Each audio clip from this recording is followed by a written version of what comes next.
Hi guys, good morning. My name's Cody and I'll be doing your show through today. This is a 2019 Catalina Legacy Edition 303 RKP.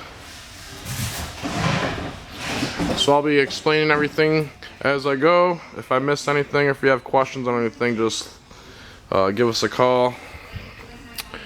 First I'll just start right here with the awning. As you see, you're going to run this awning out until this flap hangs straight down. I could have extended it a little bit more. Once that flap's hanging straight down, then you're going to be able to adjust your pitch just by pushing this awning in and then tightening down that knob. When you go to retract, make sure to loosen that knob back up.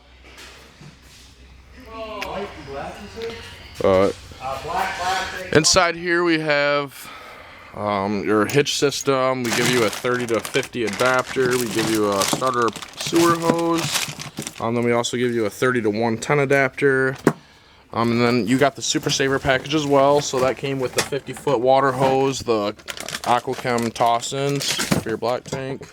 It also comes with a water regulator, some wheel chocks, and 3 things of toilet paper.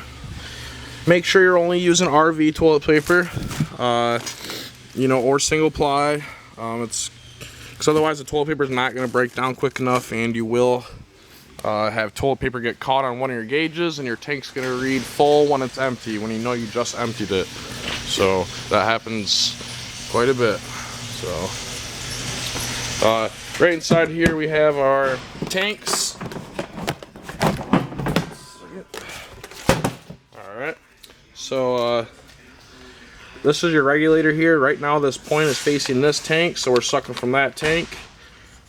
Once that tank's empty, we're just going to flip that over, and now we're sucking from this tank. Obviously you have to turn your tank on too, on and off. Tongue jack here, you got an up and a down. Then you have your light for hooking up. And we will go over the hitch system with you when you get here. Pretty easy once you do it a couple times.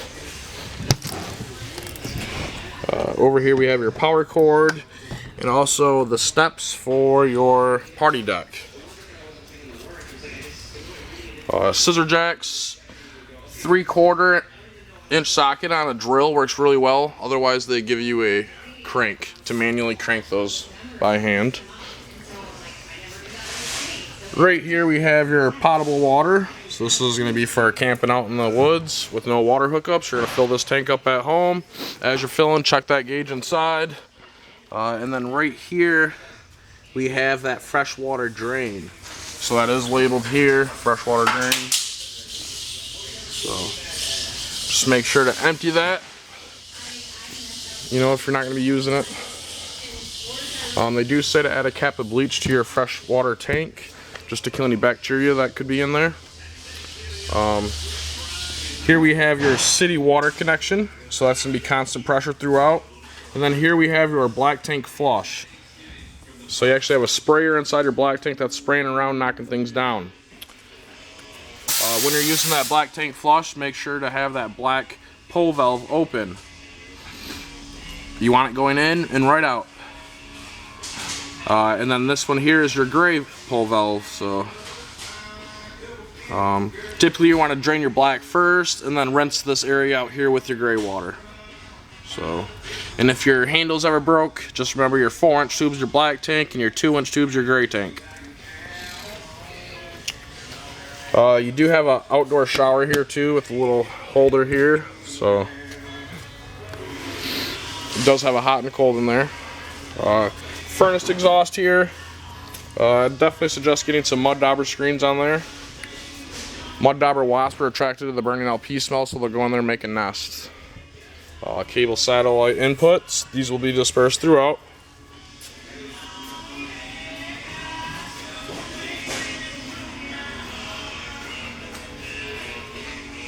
So we have a galley tank here. So you will have an extra gray tank, basically. So that has its own pole and everything. Right here we have your low point drains, which is labeled. Low points are the excess water in the lines themselves, so the only time we're going to use these is for winterizing and dewinterizing. This here's your hot water heater. You do have an anode rod, so over time this will deteriorate and this will need to be replaced. 1.1/8" socket on that to tighten it up. And then right inside here we have your 110 electric switch. So for your hot water heater to work on electric, this switch has to be on. And the reason they're putting this on the outside is for kids pressing buttons. On the inside, this is the only button that could wreck something, so which would be your heating element if you were to turn it on with no water inside. So make sure you see water here. Hit this pressure release valve. See water coming out. Okay, I know I'm good to turn this electric on because I know it's got water inside. Also, before removing this anode rod, be sure to open this pressure release valve and relieve any pressure that's in the tank before removing the rod. You do have a couple resets here. One's gonna be for electric, one's gonna be for LP. So.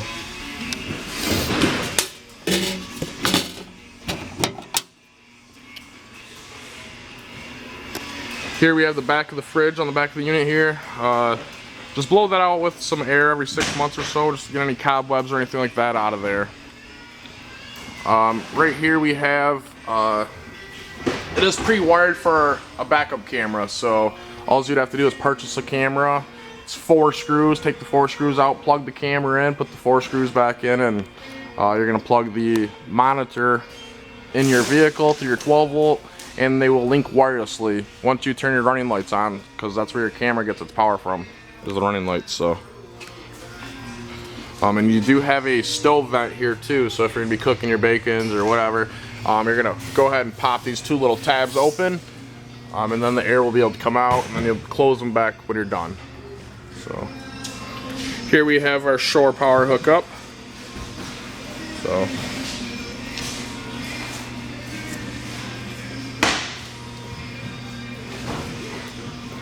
party deck. It's pretty self-explanatory, really. I mean, you're just gonna open it up one by one and snap your little legs into place. You have one there and then one here towards the front. Same thing on that side. So couple outdoor speakers here with hookups for a TV if you wanted to. So I believe there's going to be a backer right there somewhere for a TV if you wanted to. So to put the gate back, I mean, pretty self-explanatory too, really. You're just gonna kind of open this one up, push the doors in, swing it shut, and then swing the whole door into place. So yeah, I believe that is it for the outside. Like I said, if I missed anything or if you have any questions on anything, you can always call us. Also, before I head inside, we do offer a platinum protection. It's a ceramic coating that we apply to the whole exterior, and that's going to warranty any decals from cracking or fading. Also, they are warranting the awnings now too, so if your awning were to dry out from the sun, or and you'll be able to see through it, they would replace the whole fabric too, because we're spraying the awnings now as well. With that protectant too, it makes washing so much easier. Streaks come off a lot easier. I can tell when a unit has it on there when I'm washing it just by how much elbow grease you're putting into it. So also on the front, bugs and all that stuff come off a lot easier. Also with that warranty, if the cap up top there were to fade from the sun, they would repaint that as well. So, and that's going to also protect any of your plastics, on the unit too. There's UV protectant in it, and that also comes with some interior coverage too. So talk to Hunter about that. He'll have more information on that. I just let you know what's available, and that I'd highly recommend it. I wasn't a believer until I sprayed my own vehicle, and now it's like anytime it rains I get a car wash, so now I'm a real believer. So here we got your radio. Just gonna hit your power button there, You have your zones 1 and 2. You can Bluetooth to this, aux cord. It is ran for a DVD as well. You just have to plug in our coax cables. So yeah, very nice. Stove here, you got some lights on the thing here. To light this, you're just going to put this to the pilot position, which is that flame mode, and then you're going to hit your sparker. I have the gas off right now, so it's not going to light, but that's how you're going to do it. With the oven side, be patient with the oven side too. And you're going to just put that on the pilot mode as well. Press and hold on this one. And press and hold until you get a flame lit. And still press and hold for another 5 seconds. See where it's clicking there, it's going to light. And once it's lit, still hold for 5 seconds like I said, and then you'll be able to rotate it to your desired temperature. So that's that. You do have a vent, stovetop vent, light and fan. Microwave, pretty self-explanatory. Refrigerator, pretty much an automatic. You're just going to turn that on. If we're plugged into a 110, it knows that. If we're not, it knows that as well, so it's going to fire up on LP as long as that gas is on. This here's your thermistor, so by adjusting this up and down on this fin, it's going to make the fridge colder or warmer. Inside here we have your fuse panel. So all your 110 stuff's labeled there, all your 12 volt stuff's labeled here. Inside here, we're going to take 2 screws out, and that's how you're going to access your water pump and hot water heater. So you'll have a couple bypasses down there. In the springtime, you're just going to do opposite of what's there now because it is winterized right now. So, thermostat here, pretty easy. You're just going to switch it to cool, leave that on auto, and then adjust your temperature. And that AC turned on, so switch that back to off. So yeah, to run heat, you're just going to flip it to heat and adjust your temperature. If you run your fan on high, what happens is you go to turn on your furnace and your AC fan kicks on high as well. So that's why I say just run it in auto mode. Here we have your gauges. So we're just going to hit battery. It's reading full. Fresh tank is reading empty. Empty black tank, gray 1, empty, and gray 2, empty. So like I said, as you're filling that fresh water coming in, just click this. You know, it's reading empty, and then you'll see one of the other ones are going to light up, you know, so just kind of watch that. You do have an overflow on that, but the pressure that you're putting in isn't going to keep up, so it is a possibility you could blow that fresh tank. This here is going to be your LP water heater switch. This here is going to be your water pump. We got some interior lights and exterior lights. Going to be all your LEDs. And then we have your slide out, in and out. And then we have your awning extend and retract. So, nice shower there. Lots of room in there. Just really nice. I believe there's probably a GFI. Yep.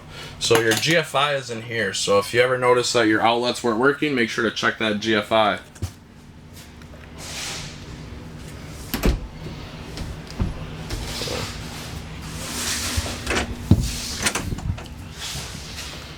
Big bedroom too. Drawers, and set up a TV here. Closets. Got a couple push button lights underneath the bed there for reading. Couple outlets by the bed too. So this is pre-wired for a second AC too. So the wires are already there. So yeah, I believe that is it for my show through. Well, the fireplace here, pretty self-explanatory too. You're just gonna turn it on. You'll have a different lighting, high, low, and a timer. So yeah. Also, we do offer an extended warranty for all your mechanicals. So that's going to cover your fridge, your AC, furnace, water heater. All your main mechanicals will be covered for 7 years. And that is nationwide too. So if you're in Arizona and your AC went out, you're going to bring that to your closest RV dealership, and they will have that taken care of for you under the warranty. So as a tech, I mean, I would highly suggest any warranty there are. You know, we see these things back all the time, unfortunately. So, yeah. So, like I said, if I missed anything, if you have questions on anything, give us a call. Thank you.